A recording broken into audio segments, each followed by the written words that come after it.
Baik, bismillahirrahmanirrahim. Assalamualaikum warahmatullahi wabarakatuh. Perkenalkan, nama saya Mukhtar Adifati dengan NIM 05135846, Prodi Sistem Informasi dari UPPJJ UT Jakarta. Hari ini saya akan mengerjakan tugas pertama dari mata kuliah basis data. Oke, untuk tugas utamanya ini adalah membuat Entity Relationship Diagram atau ERD dengan tahapan atau langkah yang sesuai dengan panduan. Oke. Ini jawaban saya pertama, saya ringkas, ada identifikasi entitas. Berdasarkan deskripsi kasus di atas, terdapat beberapa entitas utama dalam diagram, yakni ada mahasiswa, mata kuliah, dan juga dosen. Oke, selanjutnya yakni memberikan atribut untuk masing-masing entitas. Oke, di mahasiswa ini ada NIM, nama, prodi, dan semester, di mana primary key-nya adalah NIM. Kemudian untuk entitas mata kuliah ada kode matkul, mata kuliah, nama matkul, dan juga SKS. Kode primerinya, key primerinya ada di kode matkul. Nah, kemudian ada dosen. Di dosen ini ada NID, kemudian nama dosen, dan juga di jabatan. Nah, untuk NID-nya ini berperan sebagai primary key. Oke. Nah, untuk matriks relasinya ada sebagai ini. Dibaca dari kiri, yakni mahasiswa akan meregistrasi mata kuliah, kemudian mata kuliah akan diregistrasi oleh mahasiswa, kemudian mata kuliah juga akan diajarkan oleh dosen siapa, seperti itu. Nah, kemudian terakhir adalah dosen mengajar mata kuliah apa, seperti itu. Oke, untuk selanjutnya di sini ada relasi mahasiswa, kemudian ini ada KRS, kartu rencana studi, berfungsi sebagai bridge entity. Relasi mahasiswa ke KRS ini one to many ya. Jadi satu mahasiswa bisa memiliki banyak entry KRS, di mana satu mahasiswa ini bisa memilih banyak mata kuliah, nggak hanya satu mata kuliah aja gitu. Nah, untuk relasi selanjutnya yakni ada relasi mata kuliah ke KRS, one to many juga. Jadi satu mata kuliah bisa muncul dalam banyak entry KRS. Jadi satu mata kuliah bisa muncul dalam banyak nama dosen dan satu mata kuliah bisa muncul dalam banyak mahasiswa, seperti itu. Nah, untuk relasi yang terakhir yakni relasi mata kuliah ke dosen. Jadi many to one. Jadi setiap mata kuliah hanya punya satu dosen saja, seperti itu. Nah, selanjutnya nomor 5 kita akan membuat diagram ERD. Untuk langkah selanjutnya akan saya tampilkan ke video selanjutnya, yakni membuat diagram ERD. Oke, baik. Selanjutnya di sini saya udah buat diagram berdasarkan dari panduan ya, dari panduan praktikum. Ini menyesuaikan dari panduan praktikum. Hanya tinggal mengisi bagian-bagian ini saja. Jadi sekalian untuk menjelaskan ya. Jadi untuk entitas ada 3 di sini menggunakan persegi panjang ya sebagai entitas, yakni ada mahasiswa, mata kuliah, dan juga dosen. Oke, untuk selanjutnya yakni atribut biasa. Atribut biasa ini akan ditaruh di elips ya. Atribut biasa dan juga primary key itu akan diterapkan di elips seperti itu. Jadi untuk atribut biasa ada nama mahasiswa,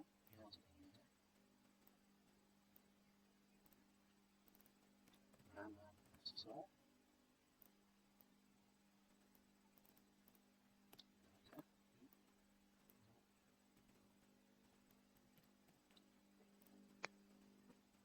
kemudian ada prodi,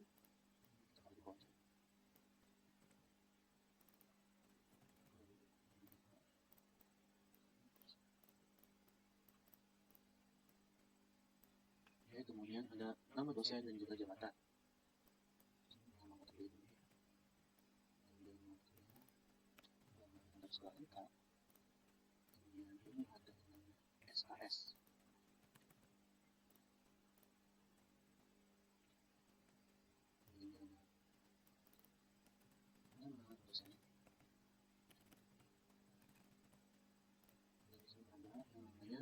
Jabatan. Nah, ini sebetulnya jabatan dan prodi ini opsional aja ya. Kemudian ada SKS juga ini opsional karena nggak ada di panduan praktikumnya. Nah, oke, kita lanjut aja ke untuk primary key-nya. Nah, untuk primary key ini sama kita tempatkan di elips ya. Hanya saja untuk primary key ini kita menggunakan underline ya. Di katakannya kita pakai underline. Seperti ini, kita kasih underline. Ini kita taruh sini, kemudian kita kasih underline seperti itu. Nah, ini fungsinya untuk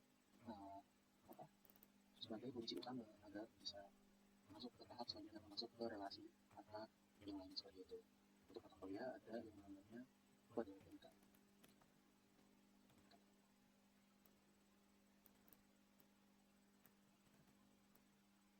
dosen ini ada yang namanya ID. Nah, untuk primary key ini nanti akan berfungsi ya untuk sebagai mahasiswa kemudian dosen itu. Nah, itu fungsi dari primary key itu sendiri. Oke, selanjutnya ada yang namanya relasi atau input atau output ya. Untuk relasi ini ada yang namanya registrasi. Jadi apakah di diagram, di bagian ini belah tepat ya.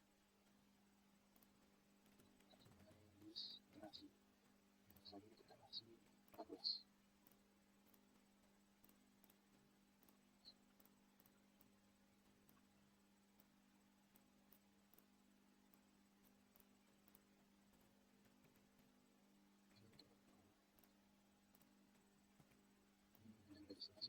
Registrasi dan juga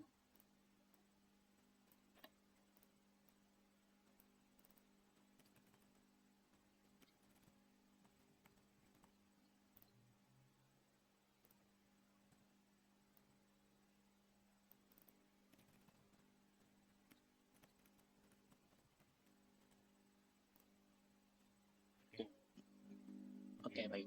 Jadi di sini ada meregistrasi, diregistrasi, dan registrasi MK. Oke. Untuk selanjutnya ini ada relasi lagi di sini. Itu namanya mengajar. Jadi dosen ini akan mengajar mata kuliah apa seperti itu.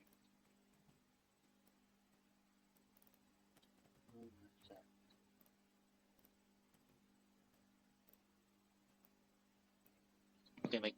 Oke, untuk selanjutnya untuk di registrasi mata kuliah ini ada dua kolom ya. Jadi untuk kolom pertama ini terkait dengan mahasiswa, jadi kita ambil primary key-nya berupa ini. Dan untuk kolom yang kedua ini berasal dari kode MK.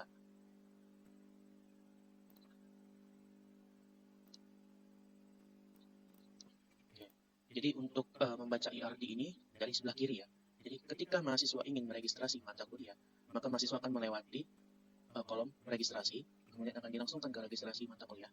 Dan di registrasi mata kuliah ini akan terinput NIM mahasiswa, kemudian akan terinput juga kode mata kuliah yang akan diberikan, kemudian akan diteruskan ke kolom di registrasi, kemudian akan diteruskan ke kolom mata kuliah, dan dari mata kuliah ini akan terinput kode MK, kemudian nama mata kuliah, kemudian SKS, kemudian akan diangsurkan lagi ke bagian mengajar. Dan di bagian mengajar ini ya akan diproses lagi melalui ke bagian dosen. Nah, di dosen ini ada yang namanya ID, terinput ke dosen siapa, kemudian nama dosennya siapa, kemudian jabatan dosennya apa. Nah, sehingga dari dosen ini akan berakhir seperti itu. Oke, sekian video dari saya. Kurang lebihnya mohon maaf apabila ada penyampaian yang salah. Saya juga minta maaf yang sebesar-besarnya. Jika ada kesempatan di lain waktu, saya ingin membahas mengenai tugas pertama ini kepada dosen terkait. Saya Mukhtar Adifati, izin pamit undur diri. Wabillahi taufiq wal hidayah. Wassalamualaikum warahmatullahi wabarakatuh.